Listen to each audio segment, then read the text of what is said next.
Assalamualaikum warahmatullahi wabarakatuh. Nama saya Anya Sama Oktavia dengan NIM 44251582. Pada kesempatan kali ini saya akan menjelaskan tentang isi makalah saya yang berjudul Komunikasi Publik dan Risiko Praktik Tradisional, Analisis Kasus Viral, Rahim Copot dalam podcast Raditya Dika. Saya akan memulainya dari latar belakang. Perkembangan teknologi komunikasi saat ini menjadikan media digital sebagai sumber utama informasi bagi masyarakat. Berbagai platform seperti YouTube, TikTok, hingga podcast telah menjadi ruang publik yang mempengaruhi pola pikir dan perilaku masyarakat. Informasi dari ruang digital menyebar sangat cepat dan sering kali diterima begitu saja sebagai suatu kebenaran, meskipun tidak selalu memiliki dasar ilmiah. Oleh karena itu, penting untuk mengkaji lebih dalam bagaimana proses komunikasi dalam kasus ini. Strategi komunikasi yang tepat untuk digunakan agar dapat mengurangi dampak negatif dari penyebaran informasi di media digital. Tujuan penulisan: mengidentifikasi dan menganalisis persoalan komunikasi dalam kasus viral Rahim Copot pada salah satu episode di dalam podcast Raditya Dika. Merumuskan minimal 2 solusi kreatif untuk memperbaiki komunikasi publik dan mitigasi risiko dalam praktik persalinan di masyarakat. Tinjauan teoritis komunikasi publik dan media digital. Menurut teori framing, menyebut bahwa bagaimana media memosisikan atau membingkai suatu peristiwa sangat berpengaruh terhadap persepsi publik terhadap isu tersebut.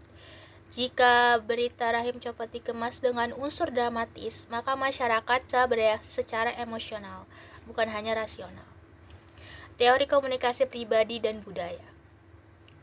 Komunikasi antar pribadi dan budaya juga memegang peranan penting dalam praktik tradisional kesehatan, kepercayaan lokal, norma budaya, serta pengaruh tokoh masyarakat, seperti dukun mempengaruhi keputusan ibu hamil.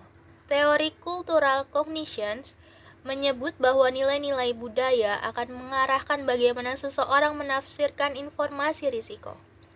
Jika masyarakat lebih percaya pada dukun beranak sebagai figur kepercayaan tradisional, maka komunikasi dari tenaga medis bisa gagal diterima. Kerangka berpikir kritis.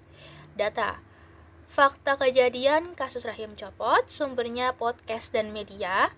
Argumen: bagaimana isu dikomunikasikan, bagaimana publik merespons, apa yang menjadi hambatan komunikasi pada kasus tersebut.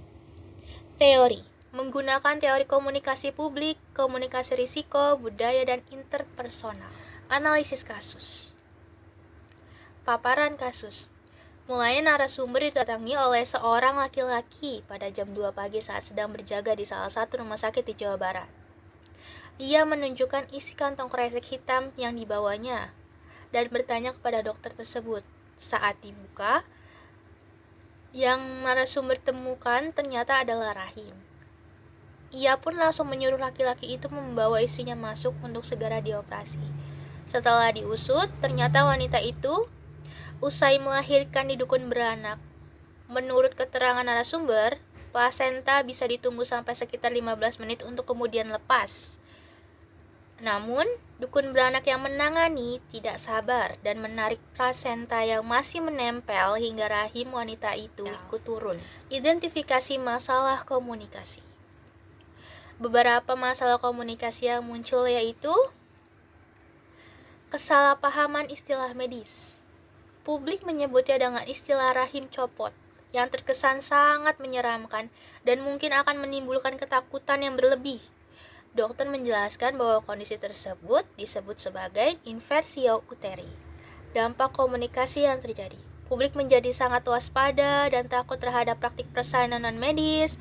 Muncul diskusi nasional tentang pentingnya tenaga medis dan bahaya melakukan persalinan tanpa bantuan tenaga medis.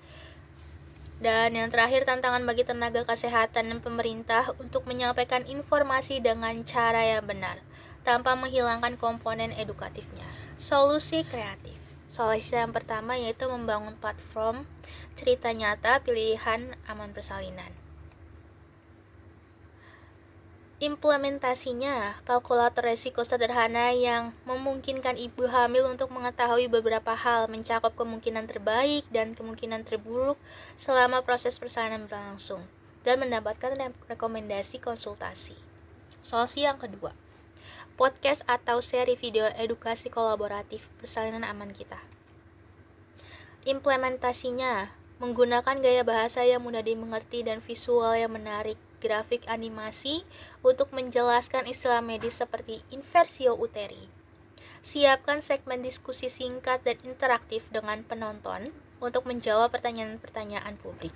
Kesimpulan, kasus viral rahim copot yang dibahas dalam podcast Raditya Dika mengandung pembelajaran penting dalam komunikasi publik, khususnya komunikasi kesehatan. Isu ini tidak hanya berkaitan dengan praktik persalinan tradisional, tetapi juga tentang bagaimana informasi tersebut dikomunikasikan kepada masyarakat. Analisis menunjukkan bahwa faktor media digital, framing dramatis, kepercayaan budaya, dan literasi kesehatan saling berkaitan dalam membentuk persepsi publik. Solusi seperti kolaborasi media digital edukatif, kampanye komunikasi terpadu, dan platform interaktif bisa menjadi jalan untuk memperbaiki komunikasi sehingga masyarakat lebih sadar risiko dan lebih siap menghadapi persalinan yang lebih aman. Mungkin segitu dari saya. Wassalamualaikum warahmatullahi wabarakatuh.